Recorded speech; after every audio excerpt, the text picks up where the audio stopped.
Normandy Panthers did not always die under enemy fire. Near the village of La Baline in late July 1944, investigators found one wedged between a barn and a high bank. Stones were jammed in its tracks. A broken towing hook and marks in the earth showed that another tank had tried to pull it free. The attempt had failed. The Panther itself had not been hit. With the road closing behind them, the crew set it on fire and left. That single wreck exposes a hidden truth about German tank recovery in Normandy. A tank could survive the shot, keep its gun and armor intact, and still become a total loss. The final enemy was sometimes not a shell, but the absence of a machine powerful enough, a road open enough, and time enough to bring the Panther home. So why were reparable Panthers left on the battlefield? The answer begins with three words that are often treated as if they mean the same thing. Disabled meant a tank could not fight or move for the moment. It might have a broken track, a damaged sprocket, an engine fault, a jammed turret, or a penetration that wounded the crew and forced evacuation. Abandoned meant the crew left it behind. That describes a decision, not necessarily the tank's condition. Destroyed meant the vehicle was judged a complete loss. Sometimes enemy fire produced that result immediately. Sometimes German demolition charges produced it only after recovery became impossible. That distinction matters because a photograph records only the end. A burned Panther cannot reveal whether the first problem was a shell, a breakdown, an empty tank, or a failed tow. German records from one Panther battalion show just how misleading the simple version can be. The 1st Battalion of SS Panzer Regiment 12 entered the Normandy battle with 66 Panthers and later received 13 more. From early June to mid-July, it spent 35 days near the front and endured 12 days of intense combat. Its war diary records 33 Panthers written off and another 22 battle damaged. Most of its unserviceable tanks in that period were out because of combat damage, not ordinary mechanical failure. Those Panthers had completed a road march of roughly 140 kilometers before entering action without a mass collapse. This is not proof that the Panther was perfectly reliable. Its final drives, transmissions, steering system, and other components remained troublesome. It is proof of something more important for this story. The Normandy recovery problem cannot be reduced to the claim that Panthers simply broke down. Many were hit. Many could still be repaired. Whether they returned depended on the organization behind them. A damaged Panther did not move directly from the battlefield to a fully equipped factory workshop. First, it had to be pulled out of danger. Another Panther or a purpose-built Birch Panther recovery vehicle might drag it to a road. From there, a heavy half-track tractor could tow it to a repair site. Every step was difficult. The Panther weighed roughly 45 tons. If its tracks were locked or buried, one towing vehicle might not be enough. Recovery teams worked at night, under fire, or within sight of Allied aircraft. The tractor itself consumed fuel, blocked road space, and risked becoming another casualty. The specialist Birch Panther existed because using another battle tank was an expensive compromise. A combat-ready Panther became a tractor, and a failed tow could trap two valuable machines instead of one. Yet the workshop platoon supporting the Panthers of SS Panzer Regiment 12 appears to have received no Birch Panthers during the Normandy campaign. Its men made do with heavy half-tracks and other Panthers. Their war diary preserves one revealing success. Panther 438 was severely damaged near Rotz on June 11th. It did not vanish from the books that night. 9 days later, a recovery party retrieved it after dark with a prime mover. That rescue was valuable, but it also shows the hidden price. For more than a week, the battalion had to know where the tank was, keep the area accessible, find a towing machine, protect the recovery team, and wait for darkness. A few miles of battlefield could require days of effort. After the tow came repair. German Panther workshops operated close to their regiments, sometimes in the open and sometimes in a barn or outbuilding. Light teams handled smaller jobs near the companies. The battalion workshop platoon took the harder cases: penetrated hulls, damaged turrets, engines, transmissions, weapons, and other work that could demand 60 labor hours or more.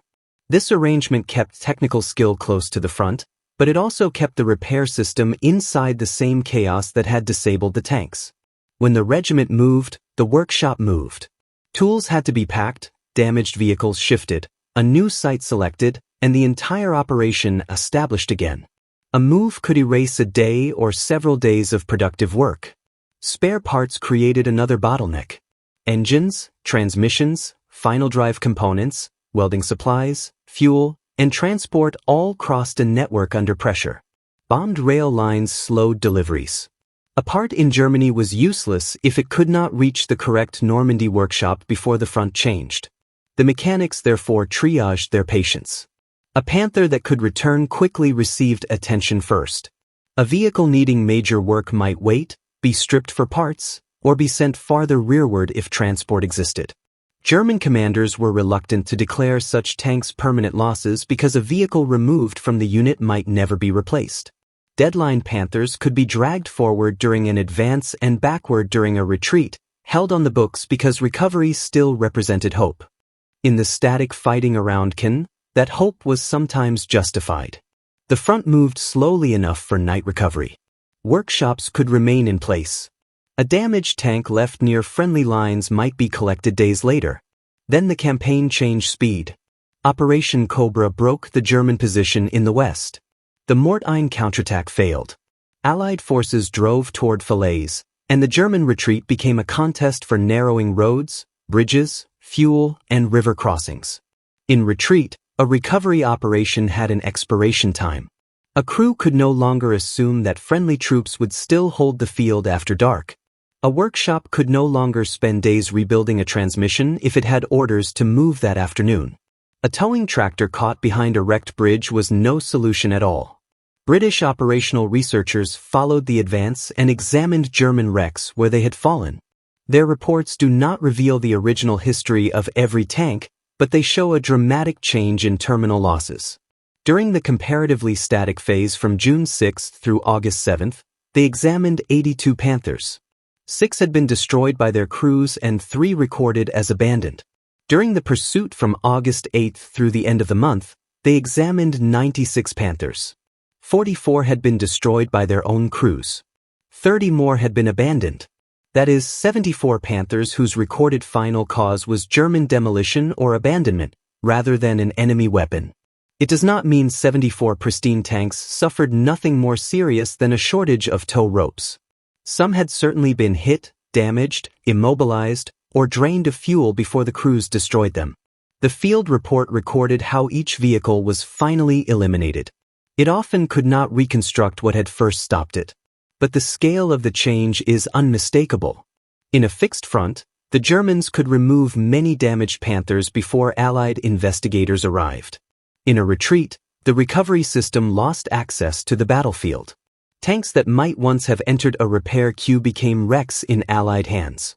A closer field survey inside the Falaise battlefield makes the pattern more concrete. In the zone the researchers called the shambles, they examined 82 tanks and self-propelled guns in detail. 38 had been burned by their crews. 33 had been abandoned with only minor damage, if any. The Panther sample was smaller but even more striking. Of 22 examined, 3 were assigned to armor-piercing fire. 8 had been destroyed by their crews. 11 had been abandoned. Again, those categories describe the condition found by the investigators. They do not prove that every abandoned Panther could have returned to combat immediately. A fault inside a transmission could be invisible from the road. A dead radio, wounded crew, or missing fuel would not leave a dramatic hole in the armor. What the survey does prove is that an enemy gun was not required to remove a Panther from the German order of battle. The machine only had to become impossible to move before the road behind it closed. The roads themselves became weapons. German columns converged on the same narrow lanes. Vehicles met bomb craters, destroyed bridges, wrecked trucks, dead horses, and traffic moving in both directions. A Panther could not simply drive around a blockage through every Norman hedge, soft field, or steep bank. If it tried and bogged, recovery became even harder. At La Baline, the road descended between a cliff and a drop to the river. Heavy vehicles could not pull aside. Bombs had damaged the bridge enough to stop heavy traffic. Investigators found 8 Panthers along the route. 1 had been destroyed by a rocket hit in the engine. Another had armor-piercing damage and a broken track before its crew finished the gun and burned the tank. But several others had not been hit. 2 sat camouflaged in an orchard and were burned by their crews. 2 more were reported undamaged, 1 still carrying fuel and ammunition. Another stood intact near a bend in the road. And beside the barn was the Panther with the broken towing hook. The sequence matters. An air attack did not need to put a rocket through every tank. It could damage a bridge, force traffic into a narrow route, delay fuel trucks, separate a workshop from its regiment, and make a slow recovery attempt impossible. Air power, artillery, and advancing ground forces compressed the time available until the crew faced a final choice. Leave the Panther intact for the enemy, or destroy it themselves. The same logic appeared farther east during the chase toward the Seine. In a detailed sample of 28 Panthers, only 2 were assigned to armor-piercing hits. 23 were classified as destroyed by their crews. 1 was abandoned, and 2 had other or unknown causes. Local witnesses told investigators that many vehicles had broken down or run out of fuel before their crews set them on fire. Empty demolition charge containers supported the pattern. Near the river, limited crossings and ferry capacity created one final trap. A serviceable tank had priority. A crippled Panther needed a second heavy vehicle to tow it, consuming more space and fuel while moving at the speed of the damaged machine. Recovery had become an equation with no favorable answer. Risk a working Panther, a towing crew, and scarce fuel to save one disabled vehicle, or use those resources to get a combat-ready tank across the river. Wait for darkness or lose the crossing. Carry the broken machine, or carry the men and ammunition that might fight tomorrow. Under those conditions, a reparable tank and a recoverable tank were no longer the same thing. That is what German workshop records and Allied recovery surveys reveal together. The Panther's famous armor protected the vehicle from many frontal hits. Its powerful gun could dominate long lines of fire. But armor and firepower described only the tank at the moment of combat. Its survival after combat depended on mechanics, tractors, spare parts, fuel bozers, road control, bridge capacity, and time. The Normandy Panthers left beside roads were not one simple category. Some were genuine mechanical failures. Some were battle damaged. Some were out of fuel. Some were intact machines abandoned in panic or trapped by terrain. Many were burned only after their crews decided that recovery had failed. So the correct lesson is not that enemy guns were unimportant. In the early Normandy fighting, combat damage accounted for much of the Panther battalion's unserviceable strength. Nor is the lesson that every abandoned Panther was ready to drive away. The lesson is that a tank's real durability includes the army's ability to recover it. When the Germans held the ground, a Panther disabled on Tuesday might be towed away on Thursday and repaired the following week. When the front collapsed, that same fault became permanent. A broken track could become a captured tank. A blocked bridge could become a demolition order. A missing Birch Panther could turn a repair job into a total loss. The Panther beside the barn had survived the enemy attack. What it could not survive was the failure of everything behind it. That is why so many abandoned Panthers appeared in Normandy. Their armor had not always been defeated. Their recovery system had. For more evidence-led stories hidden inside the machines of war, subscribe to Arsenal Archives.